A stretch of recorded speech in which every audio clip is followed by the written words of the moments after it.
Welcome back. అడవి తల్లిని నమ్ముకుని జీవనం సాగిస్తున్న ఆదివాసీ గిరిజనులకు ఆ చెట్టు వారి పాలిట వరం.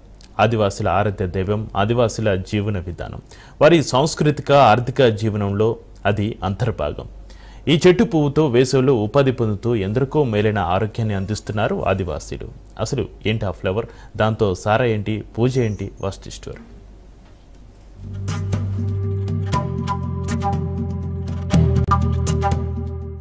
ఇప్ప పువ్వు చెట్టునే దైవంగా భావిస్తున్న ఆదివాసీలు.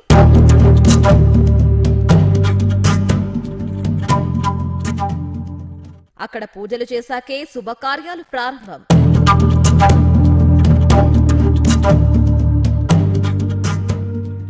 వేసవిలో అడవి తల్లి బిడ్డలకు ఉపాధినిస్తున్న ఇప్ప పువ్వు.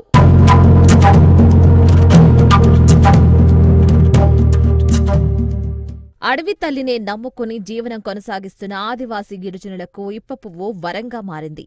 వారి జీవన సంస్కృతిలో ఇప్ప పువ్వు చెట్టు ఓ భాగమైపోయింది. కొండ ప్రాంతాల్లో విరివిగా పెరిగే ఈ చెట్లు అడవి బిడ్డలకు ఆదరవుగా మారాయి. ఇప్ప చెట్టును నమ్ముకుని పువ్వులు అమ్ముకుంటూ ఆదివాసీ బిడ్డలు కాలం వెళ్లదీస్తున్నారు. వందల ఏళ్లుగా ఇప్ప చెట్టు గిరిజనుల పాలిట కల్పవల్లిగా మారింది. రాజ్గోండ్, కొల్లాం, ప్రధాన్, చెంచు, లంబాడ తెగలవారు తాము జరుపుకునే పండుగ సంబరాలకు ఇప్ప పువ్వు నైవేద్యాలను దేవుళ్లకు పలహారంగా అందించడం ఆనవాయితీగా వస్తుంది. తమ వారసత్వాన్ని కొనసాగిస్తున్నామంటూ చెప్పుకొస్తున్నారు.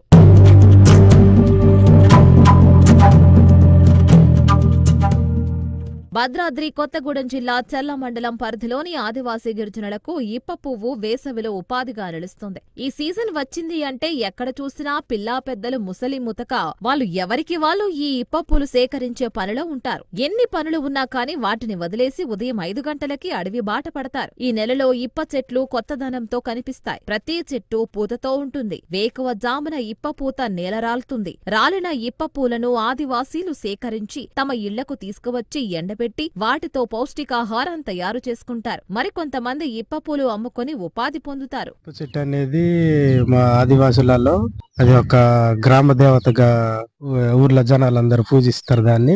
ఇప్పుడు ఇప్ప పువ్వు సీజన్ అనేది స్టార్ట్ అయ్యింది. పువ్వు పడిపోయి అంటే రాలిపోయిన తర్వాత ఇప్పుడు పువ్వు ఏమో సారకు పని చేస్తుంది. గుడ్లు గాని మేకలు గాని దెబ్బలు తగిలినా గాని దానితోనే మా వాళ్ళంతా మందు కలిపిస్తారు. నూనె కూడా ఈ ఇప్ప బద్దతోనే మామూలు యూజ్ చేసుకుంటారు.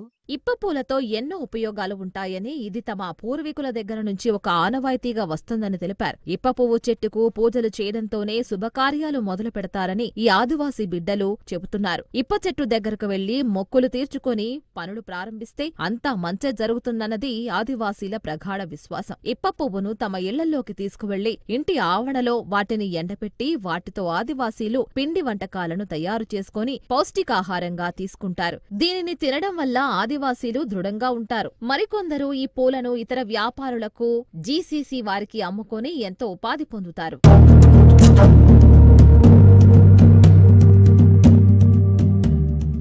ఇప్ప పువ్వుతో కొంతమంది ఇళ్లల్లో స్వచ్ఛమైన సారాను తయారు చేసుకుని తాగుతూ ఉంటారు. ఇప్ప పువ్వును ఏపుకొని తినడం ద్వారా ఎలాంటి అనారోగ్య సమస్యలైనా తగ్గిపోతాయని చెబుతున్నారు. ఇప్ప పువ్వు ఎండిపోయిన తర్వాత రోట్లో వేసి దంచితే వచ్చే పొడి పంచదార కన్నా తీయగా ఉంటుందని, నాటు సారా కంటే ఇప్ప పువ్వు సారా సేవిస్తే ఎంతో ఆరోగ్యంగా ఉంటుందని, దీనికి ఎంతో డిమాండ్ ఉందని చెబుతున్నారు. ఇప్ప పువ్వును గిరిజన సహకార సంఘాలకు అమ్మి ఉపాధి పొందుతున్నారు. ఇప్ప బద్ద నుంచి నూనెను తీస్తారు. దీన్ని వారి ఇంటి అవసరాలకు వాడుకుంటారు. ఇక ఇప్ప బద్ద పువ్వు రాలిన తర్వాత వస్తుంది. ఈ నూనెతో ఎంతో ఆరోగ్యంగా ఉండడమే కాదు, అనారోగ్య సమస్యలకు దూరంగా ఉంటామని చెబుతున్నారు. ఆయా చుట్టుపక్కల గ్రామాల పెద్దలు కూడా వంటలకు వాడతారని అంటున్నారు. ఇప్ప పువ్వు ఆరబెట్టి తినటానికి, సారగాయటానికి, పెళ్లికు పంచను కార్యక్రమాలు ఉన్నప్పుడు మాకు ఉపయోగపడుతుంది. ఇది ఆ బీర్లు కోటలు అవి కాకుండా ఇవే మొత్తం మన చేతి మీదే తయారు చేసింది.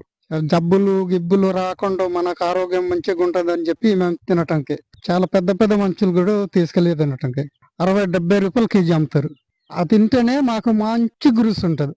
ఆరోగ్యం చాలా మంచిగా ఉంటుంది మాకు. ఇక చివరికి నూనె అనంతరం వచ్చే ఇప్ప చెక్కను చేపల చెరువులో చేపల మందులు తయారీకి ఉపయోగిస్తారు. ఇక ఎండిపోయిన ఇప్ప పువ్వులను ప్రసాదంగా భద్రాచలం పర్ణశాల దేవాలయం వద్ద అమ్మడం జరుగుతుంది. ఇప్ప పూల నుంచి ప్రయోగాత్మకంగా లడ్డూలు తయారు చేస్తున్నారని, అవి రుచిగా ఉండడంతో వాటికి మంచి డిమాండ్ కూడా పెరిగిందని ఇక్కడి ప్రజలు అంటున్నారు. ఇప్ప కుడుములు, ఇప్ప జొన్న రొట్టె, ఇప్ప పూల గోంగూర, ఇప్ప పూల మసాలా, ఇప్ప సత్తుపిండి, ఇప్ప లడ్డూలు, ఇప్ప జింతికలు, ఇప్ప మురుకులు అనేక రకాల వంటకాలు చేస్తూ ఉంటారు.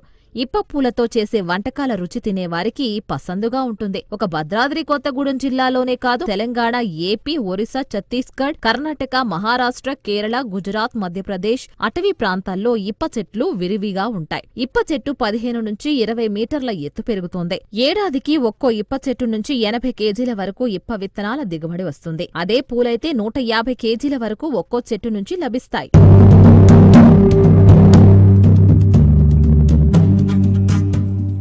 అయితే ఇప్పపూల సేకరణ అంత ఈజీ కాదు. ఇవి సేకరించే సందర్భంలో కొన్ని దఫాలుగా ఆదివాసీలు జంతువుల బారిన పడతారు. ప్రాణానికి ముప్పు ఏర్పడే పరిస్థితులు కూడా తలెత్తుతాయని చెప్తున్నారు. పూర్వకాలంలో ఇప్ప చెట్లు విరివిగా ఉండేవి. కాలక్రమేణా ప్రస్తుతం ఇప్ప పువ్వు చెట్ల సంఖ్య గణనీయంగా తగ్గుతుంది. అటవీ శాఖ అధికారులు అడవుల్లో ఇప్ప చెట్ల సంఖ్యను పెంచే దిశగా కృషి చేస్తే ఆదివాసీల ఆనవాయితీని రక్షించడమే కాక వారి సాంస్కృతిక జీవన విధానాన్ని రక్షించిన వారవుతారు. మార్కెట్లో ఇప్ప పువ్వులకు గిట్టుబాటు ధర లభించకపోవడం ఆదివాసీలకు సవాలుగా ఉంది. మధ్యవర్తుల కారణంగా లాభాలు తగ్గుతున్నాయని ఆదివాసీలు ఆవేదన వ్యక్తం చేస్తున్నారు.